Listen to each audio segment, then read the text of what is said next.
Il était une fois, dans un petit village en Afrique de l'Ouest, une jeune fille nommée Maïmouna. Elle vivait avec sa famille dans une maison en terre cuite, entourée de champs verdoyants et de majestueux baobabs. Maïmouna était connue dans son village pour sa gentillesse, son intelligence et son amour pour les contes et les légendes que lui racontait sa grand-mère, Awa. Chaque matin, Maïmouna se levait tôt pour aider sa mère à préparer le petit déjeuner. Ensuite, elle se rendait à l'école du village, un bâtiment modeste mais rempli de rires et de curiosités.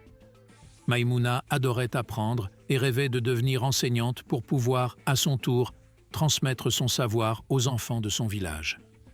Un jour, alors qu'elle rentrait de l'école, Maïmouna entendit des pleurs provenant d'un bosquet non loin de sa maison. Intriguée et inquiète, elle s'approcha doucement et découvrit un petit garçon, en larmes, assis sous un arbre. Il s'appelait Kofi et venait d'un village voisin. Il s'était égaré en suivant un oiseau rare qu'il n'avait jamais vu auparavant.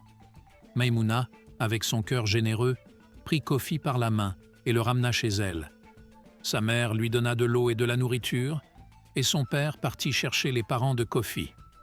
Pendant ce temps, Maïmouna et Kofi devinrent amis. Elle lui raconta des histoires de son village, de ses héros et de ses légendes. Kofi, émerveillé, écoutait attentivement, oubliant sa peur et sa tristesse. Lorsque les parents de Kofi arrivèrent, ils étaient remplis de gratitude. Ils remercièrent chaleureusement la famille de Maïmouna et invitèrent tous à venir visiter leur village. Maïmouna était ravie. Elle savait qu'une nouvelle amitié venait de naître, non seulement entre elle et Kofi, mais aussi entre leurs deux villages. Quelques semaines plus tard, la famille de Maïmouna visita le village de Kofi. Les villageois les accueillirent avec des chants, des danses et des festins. Maïmouna découvrit de nouvelles histoires et légendes, enrichissant encore plus son imaginaire. Les deux villages commencèrent à organiser des échanges réguliers, partageant leurs connaissances, leur culture et leurs traditions. Maïmouna grandit, mais elle n'oublia jamais Kofi et les leçons de ces échanges. Devenue enseignante, elle racontait souvent à ses élèves l'histoire de cette amitié entre deux villages. Elle leur enseignait l'importance de l'ouverture d'esprit, du partage et de la solidarité. Grâce à Maïmouna, son village prospéra, non seulement sur le plan matériel, mais aussi sur le plan humain.